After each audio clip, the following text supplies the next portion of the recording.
Welcome to Covers' best MLB bets of the day. Hump Day, Wednesday, September 3rd.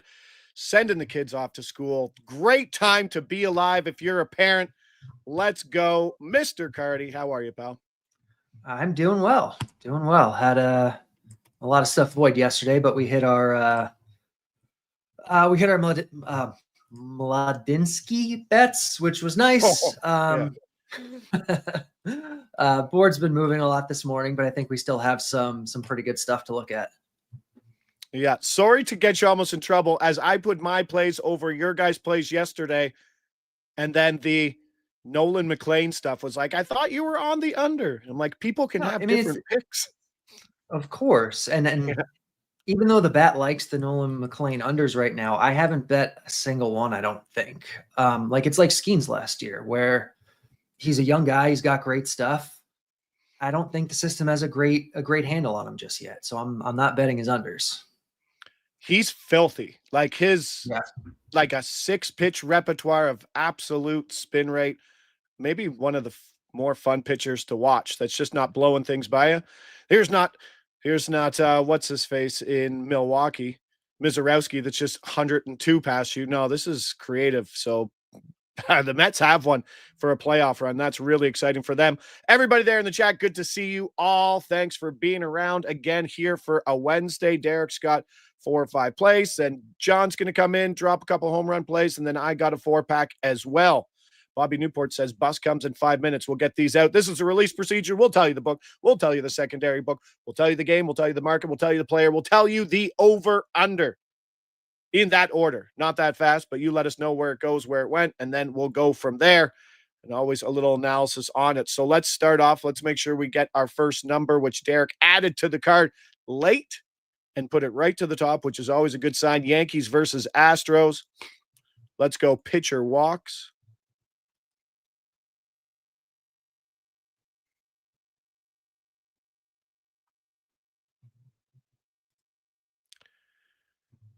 Da-da-da. 140, 150, still there. Let's go. Will Warren, under 1.5 walks, plus 150 here. Hard Rock, plus 145. Projection from you, Derek, 86 pitches from Warren, 1.63 walks. Just kind of, when the number, the total is only 1.5, there's only so much to say about it, right? Yep. It's, we talk about these, a lot less this year than we did last year because the numbers like this have not existed anywhere nearly as much, but it projects as almost an exactly 50% win rate. We're getting plus 150. That's great. Warren's got decent control facing an Astros offense that does have Alvarez back now, unfortunately, but still, even with him, projects as a bottom 4 walk rate lineup. So we are banking on some Warren control. And speaking of Houston, me and John will talk about Framber Valdez hitting his own catcher yesterday. If you saw that, did you see that or no? No. Go back and watch it. It's he gives up a dinger and then he gets frustrated, then crosses up his catcher on purpose.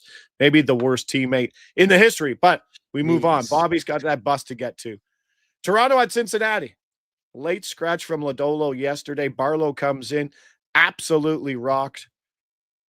Maybe another pitcher getting rocked today. Pitcher outs. We're at 365 here. I believe DraftKings is 25 points. We were going to do the DraftKings at 25 points, and then this came up at plus 140, correct? Yeah, I think the whole market has actually been moving this direction. So, I'll take the extra points. There's other books I think there's 130s, there's 125s now. There's it's moving this way, which is, fine by me. I don't really put a whole lot of credit into that. But the move, Zach Littell, under 17.5 outs here. If we're paying attention, 83 pitches, 15.89 projected from you. Great American Ballpark. Lots going on, and obviously a Toronto team that takes a lot of pitches. Yeah, patient Toronto team is definitely one of the big selling points on this. I'm sure if you go through the game logs, he has gone over this more than he's gone under. It just feels like he's one of those guys that pops up as value a lot. But he's he's not as good as the overall numbers indicate. That's really what it comes down to. We have to expect some regression for him here. His ERA is like 3.5 or something, but you look under the hood, his strikeouts are down. His stuff plus is not just down, it is straight up awful this year. His XFIP, his Sierra are all more like 4.5. The control is good, which anytime you have a control guy, even if they get hit around a little bit, if they're not wasting pitches, they can still get to 6 innings, but we're getting plus 140 on it now. So I feel very comfortable with it. Nice. Plus 140 there. Someone in the chat saying likes the Bo matchup. I looked down, saw what your BVP was. 455 AVG over 11, small sample, but Bo is on fire. Tough to find any good markets on him. Vlad's always 1.5 for hits, runs, RBI, but George and Bo are 2.5 pretty much day in and day out. And speaking of guys going off, I'll get to this guy later too. We're at DraftKings. Secondary book is ESPN at the same price. We're going to Colorado. And this is a player who's constantly mispriced for A, the environment, B, the spot in the lineup, and D, I don't even know if I said D, or C, just being a good hitter with like an 800 plus OPS. Let's go. Yeah. Home run. Hunter Goodman, 425. Went deep yesterday. I think he had 3 hits, but to get a 3 or 4 hitter in Colorado is at this price is silly. It is. And I know the Rockies are bad. I know people think, well, they probably think their offense is even worse than they actually are. But Hunter Goodman's really good. Like he's good. He has 27 home runs this year. He has a great barrel rate. He hits the ball pretty hard. Yeah, we're in Coors Field for a guy with great power, and the matchup is, I don't think, anything to really worry about.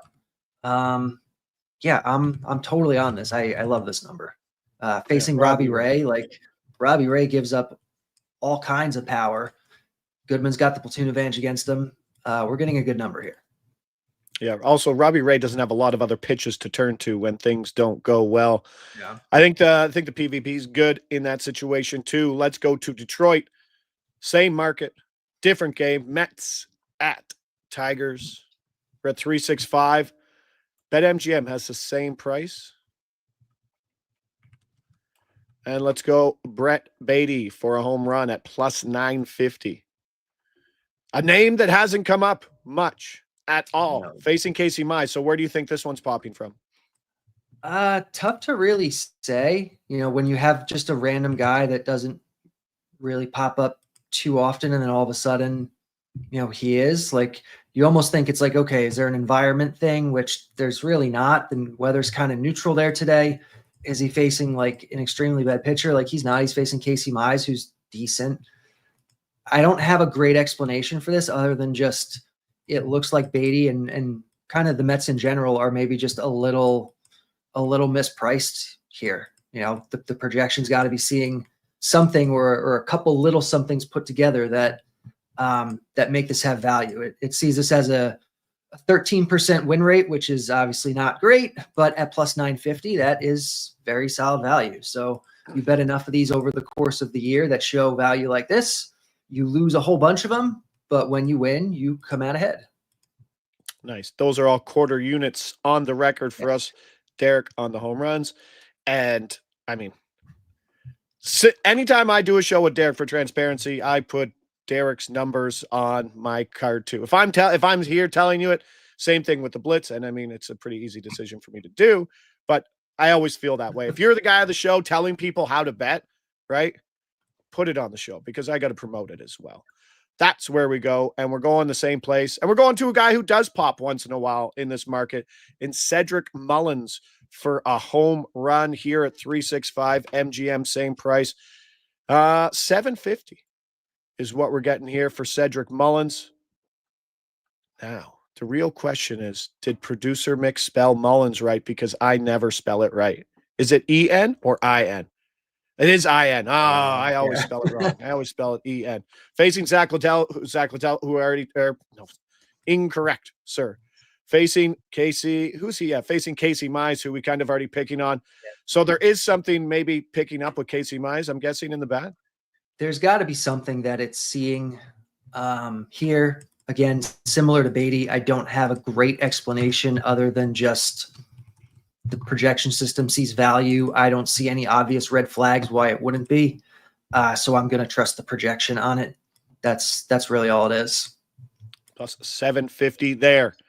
If you're just joining the show, if you've been here since the start, hit that like button, subscribe as always. Derek, 1, 2, 3, 4, 5 plays, got our numbers. Yes, Warren under walks plus 150. If you're out at DraftKings, you're going to have to wait for that to come out. And like someone said in the chat, it will probably be minus 120 when it does.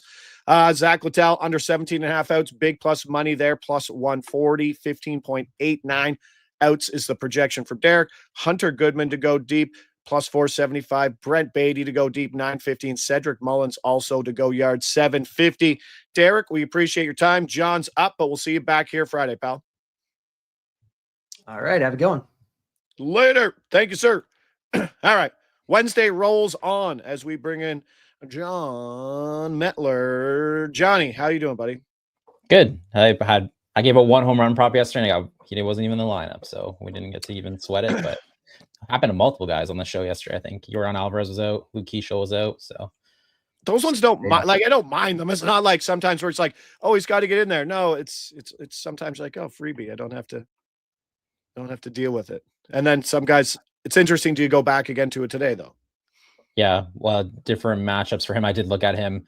I will say the one thing to check for those home run props, because once they are out of the lineup and those odds are pulled, then you're kind of stuck with the bet. I know there are some books where if they come in as a pinch hitter, that bet is now live. And there's other books. Yeah, and there's other books that where they have to start the game. It says they have to start the game, so it's just automatically void. So just something to think about when you're betting home run props. 100%. FanDuel one, I know for sure that any at bat, I believe the house rule says any plate appearance. Sorry, bet MGM is void regardless. So if Keeschel came in and hit a home run as a pinch hitter, that bet's void. So I'd rather go the void way. I'd rather just be off the table, right? You don't want one at bat when you're hoping to get 4.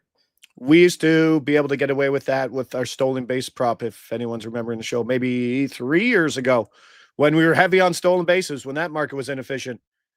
We could get guys coming in as pinch runners, and they'd either sit and avoid or they pinch run into a stolen base opportunity, and that was probably about as good as it got. Before we go, did you end up seeing the Framber Valdez thing? I did. Yeah, that's pretty great. He definitely hit him on purpose. They're like, without a doubt. Rookie catcher. He's like, back up. He's like, no, I'm good. Grand slam. Next pitch or whatever. Next inning, I believe it was. I just saw the clip. Straight fastball versus curveball. As greasy as it gets. Now, my question to you, what is the greasiest, probably for you basketball, but maybe other sport, greasiest thing that you've got your frustrations get the best of you in a competition? I got a couple for sure. Like things I've done? Yeah, where you're just like old young Johnny Metz just couldn't control his anger and did something stupid.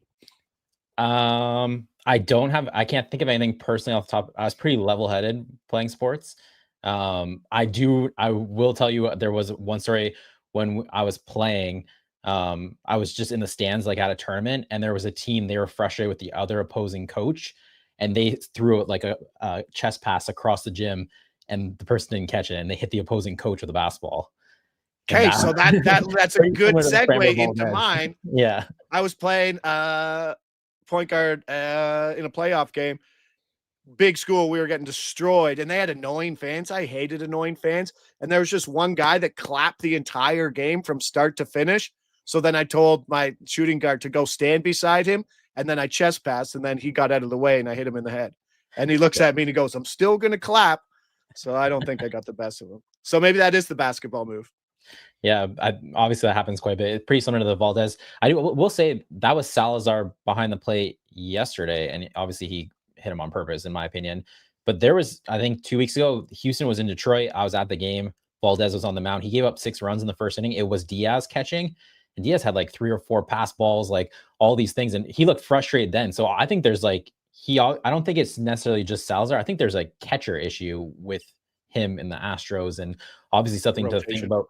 yeah, something to think about moving forward too, because they're a playoff team. So like, it's not like this is, a team that's like the Rockies. Like Fran Rivaldo is going to be pitching the postseason here. So I'll turn it into a betting edge. There's got to be a betting edge there somewhere. Well, I was wondering if it was the same guy. I went to look when I was looking. I was like, was that the same guy who started last? It wasn't. It was a different catcher. But obviously they can't find him a catcher or something's going on there because he was pissed when he was in Detroit. It was like you can go look it up. It was like 3 or 4. I don't know if it was pass balls, wild pitches, whatever it got graded as. I was at the games. It's kind of hard to know when you're there, but there was a lot of frustration there. And then obviously even more frustration last night when he just crossed up the guy and hit him. More, what is that? 311 references from Hall. I think we already got a color of your energy reference maybe a few weeks ago. Is that 311? Yes, it is. Yes, 311 reference. There we go. Going back to bed, Boogs. Hey, and you said look at jingles of the point guard or farming. I didn't even mention starting quarterback in high school, 5'10", 135 pounds, absolutely crushed. 5 confirmed concussions. I think that's what's wrong with me. All right, Johnny, give the people what they want. You got 2 dingers. Where are we going? Do you actually have 5? I have 3 confirmed, like actual confirmed concussions. So I was in a world where no one knew what a concussion was. I didn't have any concussion protocol. I was just like, my first time playing cornerback, you just break down, and in stupid Canadian football, you can have an extra player on the field, which is usually a running back, defending the wishbone. I just remember looking up with people. They're like, "You okay?" And then getting pulled up by the face mask multiple times. I'm sure that's what everyone wants to hear. We're watching a betting show, giving out bets, and we have combined 8 concussions between the 2. There you go. Trust these men. All right, our bets here. Yeah.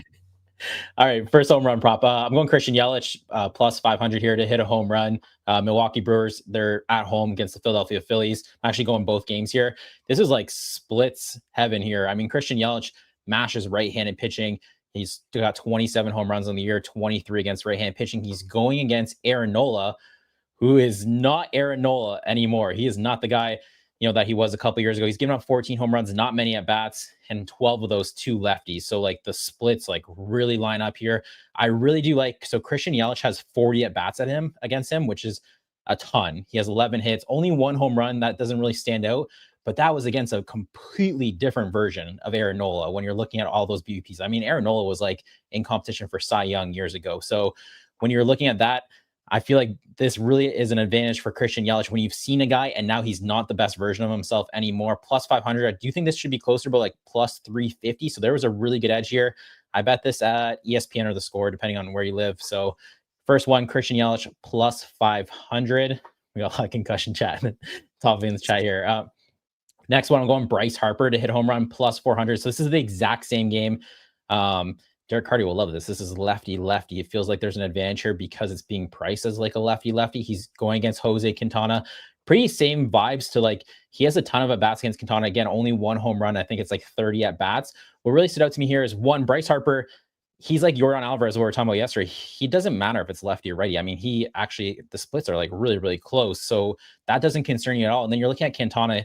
He's given up 16 home runs this year, 10 to righty, 6 to lefty. So you're like, okay, he's worse against righties, but the 10 home runs for right-hand batters is in 327 at bats. The 6 to lefties is in 107. So I mean, technically, he's serving up way at a higher rate to left-handed batters. Plus 400. I thought this should be closer to about like plus 300. Harper did homer yesterday. He also has an OPS over 900 last 7 days here, so the bat's running hot. So give me Bryce Harper to hit home run. Best comment goes to, if you're over 40, you don't have any documented concussions. I believe you. Yes. One more concussion I got. Gym class, playing softball. A girl was swinging, swung full speed, let go of the bat, and it helicoptered right into my orbital bone. Oh. Yeah, it was a good one. My head swelled up, and that was maybe the one documented one because it was in class and the coach couldn't put me in on the next shift. But Johnny, 2 home runs. Appreciate it. Appreciate the talk. As always, we'll see you back here Friday, pal. All right. Good luck with your bets, everyone. Thank you. Ryan S. I don't remember having any concussions. Yeah, we'll see later down the life how many of those worked out. But hey, someone needs to go play cornerback on this play. Get back in there, Josh. No problem, coach. The field is that way. Let's go. Matthew Libertor over 1.5 walks plus 140. I think there's a plus 145 at Bet 365. I got the 140 at DraftKings. That's my out. 5 walks in his last 2 starts, at least 1 walk in 11 straight starts. That's a big difference between someone like this or someone last night who I bet with Garrett Crochet. He has zeros. He has games with zeros. He did it last night. He got beat up, had 0 walks. Liberators got that high floor, I will call it, in the walk. 23 walks over his last 52 innings. Great price here. Athletics, average walk team, little better than a coin flip. 85 pitches.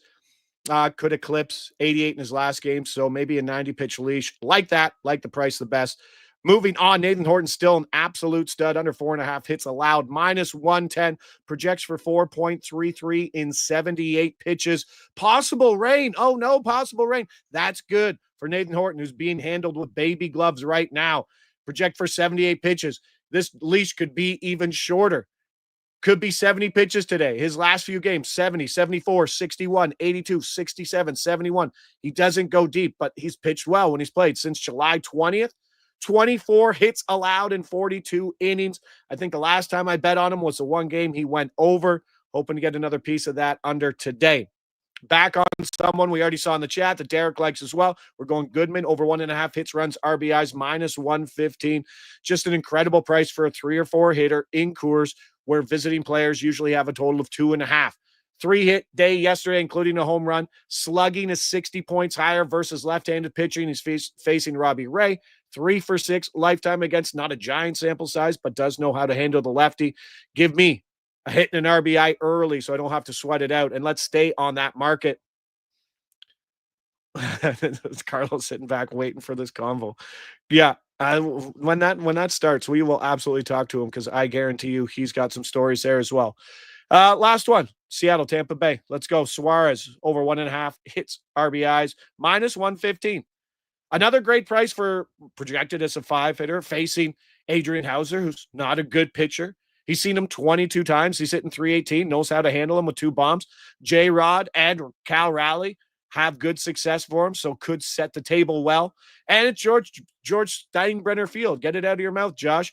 85 degrees today, one of the few good hitting ballparks remaining as the fall is around the corner. 1, 2, 3, 4 plays from me, 2 from John, 4 or 5 from Derek, and some concussion talk, as we always do. But I appreciate everybody there in the chat. Just a great group of people for 20 minutes of absolute baseball talk. Hope everyone's having a great week. Get the kids back to school. Get your life back on track. Enjoy the quiet house if you're at home like me. Josh Ingles covers best MLB bets of the day. Hit that like button on the way out if you haven't already. Tons more NFL stuff coming out over the next few days. Keep an eye out for it. We'll see you back here at MLB Bets on Friday.